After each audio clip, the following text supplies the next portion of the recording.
So, by the way, my mom told me that my grandfather was born in Tbilisi, which I'm kind of Georgian as well. So, in 2016, everything seemed okay, but in my mind, I have some problems.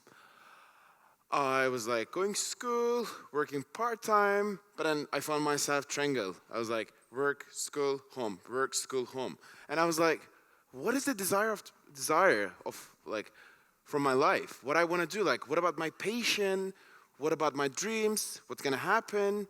And everyone was like, yeah, you're gonna do. Everyone has their dreams. And one day, I came to my family and it's like, hey, mom, dad, there's something that I should tell you. And I was like, I want to travel and I want to suspend my university. And my mom was, yeah, you can do after the school. That's like the biggest lie that ever you can receive from your family. And I was like, no, seriously. And I was like, nope. And you know that like, I think that Georgian mom says like a no means no. And I was the only child, and my father is a retired soldier. Imagine, like, and I was like, I want to go. No, I want to go. And 1 month, we were like having a big argument. I was like, every day I was showing a picture of the somewhere in the world. I was like, I want to go. No. And my father was showing me the crime rate from South America and stuff.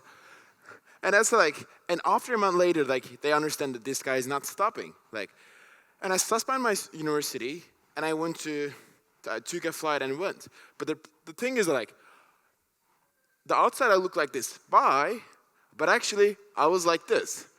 I remember like I took my flight and went to the New York City, and I remember my first night, I was crying on my bed, and I was like, what I did. I was like everything seems cool, but once you do was like, no, it's scary actually. And I was like, okay, everything gonna be okay, but I learned also, my dad was crying in my bed as well in Turkey. So that side is different as well. So, I mean, state was easy, but like, what about the South America where no one speaks English? And there's a video that I was sending to my mom that, hey, mom, I'm like one of the dangerous places in Colombia. Look the guys that I met. And I didn't speak like any Spanish except sí, which means yes, hola, hello, and then like, how are you? And amigo, which means friend. Okay, let's check the video. ¿Cómo estás? Bien. Ay, sí. ¿Qué? No, no, no, no, no, no, no, no, no. Amigos. Amigos? My mom was like checking every day on the internet that is something gonna happen in Colombia and stuff. And I was like, Mom, look, like I'm in the Comunas, which is like kind of favela of Colombia. But also like I was volunteering for like orphanage. This is a picture from the orphanage in Peru. Also, I was teaching the kids how to take a picture. But these kids, they never seen a camera in their life before. And I was like, volunteering is the best thing because like you can reduce your cost and you can travel and you travel like with like a local way. It's fantastic, and everything is fine. Like I was like, okay, that's alive. Everything is amazing. I'm still alive. My phone is still on my pocket. Everything seems good, but also like the being on the road is like you need to struggle as well. It's out of your comfort zone. And I was like, one day, I found myself at the hospital. I was like, I got typhoid. And again, like, when I said, like, everything's fine, I was volunteering orphanage, I'm, like, helping the people also, was traveling, okay, I'm the happiest guy. But then the things were not easy, and then 3 days I had to sleep at the hospital, and I was crying on my bed. I was like, why are you here? You have an amazing bed, amazing family, which is going to take care of you, and make soup from the mom. And I think that day I took my lesson, like, being on the road is not easy, but you have to take the lesson. Also, like, when I was living in Peru, like, I didn't have a, like, fancy life or something. I didn't have a hot shower. And you even, like, don't imagine that, like, because everyone has hot shower, like, you know, but, like, in Peru, like, they didn't have shower, and then the water was coming from the mountains, like, a really cold mountains. And so every week, per week, we were taking shower once, and then after hospital, like, after staying 3 days in hospital, in my room, there's a hot shower. So,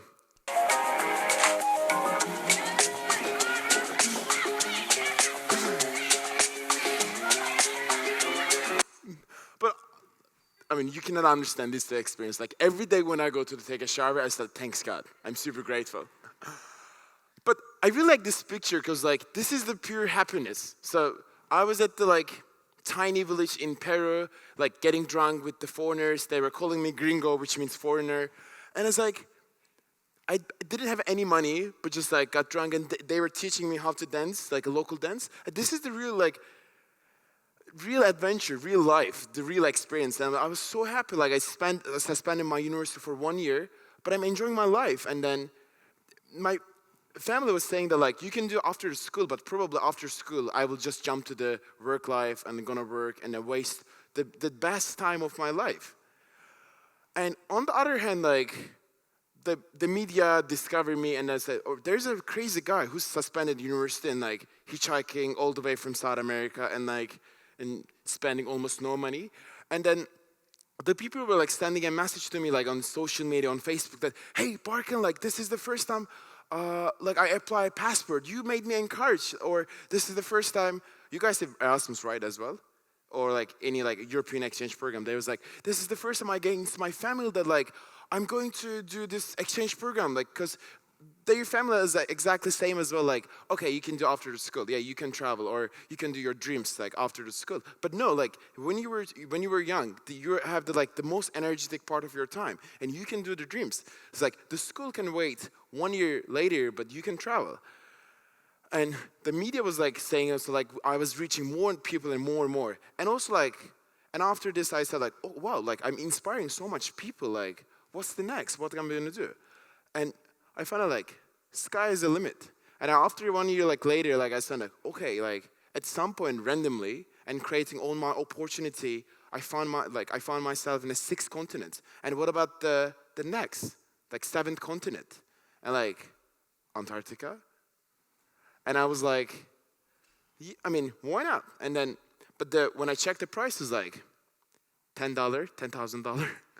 And I was like, my daily budget was $10 in South America. But I said like, okay, like, and when you travel, you feel like really, like a really pure dreamer, and then like, you feel like you can do everything that you really believe you're from heart. And I was like, why not doing like crowdfunding? And I was like, I established a crowdfunding as like Barkin goes to Antarctica. And I said like $10,000 aim in 60 days. And I was like, I did it 3 reasons. First, like I want to give a message to Turkish youth that you can travel. You can travel through the creating your own opportunity. And I want to give this example from the most extreme destination in the world. And second, I want to point to climate change. And third, if I go to the Antarctica, I would become the youngest Turk who has in all the continents. And I was like, people were like, you know what, like, this is the first time, like, I found my inspiration and I applied for a passport. Okay, $1 for you. $1 from me, like $5. And one day, I had a call, like, from a very famous CEO, and I was like, there was a foreign number, and it's like, hey, what's up? And I was like, are you Barkin Ozdemir? I was like, yes, but in my mind, I shouldn't be. I wish I couldn't be. And I said, I'm an 8 years old man. I have power, I have money, I have everything that you can imagine, but there's only one person that I got jealous from in life, which is you. Congratulations, my son. And I was thinking like, he's a very famous CEO from a company, like has so much money, mention, everything, power, reputation, and he's getting jealous of this like poor guy who's like hitchhiking and begging that, can you host me tonight? And I was like, but that day was really important, and this guy made me think about so much that like, what is the like purpose of the life? Like, what do you want? And imagine like 8 years old guys getting jealous of that. And I was like, and the first time I declined him because I was at the salt truck and hitchhiking, and then he was calling me. And at the end, like, I wouldn't expect, I never received that much bad comments in my life. It was not easy. So many people like say, okay, while you're begging, just like work and then go to your Antarctica. But not easy, like, it's not just a money. It's like a donation. It's become like a partner of the dream. And I think like 60 people donated, and one of my friends said, hey Barkin, like, I love your idea. I want you to, like, I'm working for Starbucks, and then I mentioned you to my manager, like, and then we have an amazing idea. So we want to Starbucks to like you can drink Starbucks in anywhere in the world, and then it's like, I want you to take a picture with Starbucks in Antarctica, and we're gonna give you like $2,000. And another, my friend, okay, we have a travel agency, like, and we want to send to other people in anywhere, like, and we want to say like you can travel everywhere, and then we're gonna pay you 2,000 to go to Antarctica. And like 60 people gather, and then pay at some point like from $1 to $2,000, and then like, at some point like we were expecting 60 days, but in 21 days we got the $10,000, and the result is this. So this is the second biggest penguins. Penguins are really small. Also this one, it was very comfortable. But what I want to say is like when I was 6 years old, my aunt gave me this book, which is the Great Atlas Discovery. It was my favorite book in all the time. Like I was just imagining myself and memorizing all the countries that like Georgia, Turkey, UK, whatever. Like, but I was just like dreaming. But I never imagined myself that I will go those places in Antarctica. Like I even like wouldn't dare to imagine, because I never thought that I will be there one time. Like it just had dreams, but like everyone has dreams, but not everyone take the action. Not everyone like believes their dreams that can happen. Like, okay, to be honest, like I always believe that one day I will go to Europe, States. But right now I'm saying like I have been 7 continents, and it always started with the one step. Like definitely you have to struggle. You have to. If you don't struggle, you cannot understand the real value. And then like I'm really happy that like my parents also like try to stop me, because I hurt it. But if I hurt it, like they will hurt it. They will get hurt like 1,000 more. But also like as a child, we have to fail. Like we have to disappoint, and we have to taste the fail, and then we will understand. And I just want to say that like be who you needed when you were younger, because like we always have a dreams, but we also like should support others as well. So everyone has dreams, but like, and some of them maybe like miss the chances. But what about the others? Like, without those people, without those kind people, I wouldn't go to Antarctica. Like, I was spending $10 per day when I was traveling South America, but in Antarctica, $10,000. So don't forget like to support others as well, and then don't forget like having a dreams for free, and then dreamers will be the real next generation, the power. And without dream partners, we cannot do anything. Thank you so much.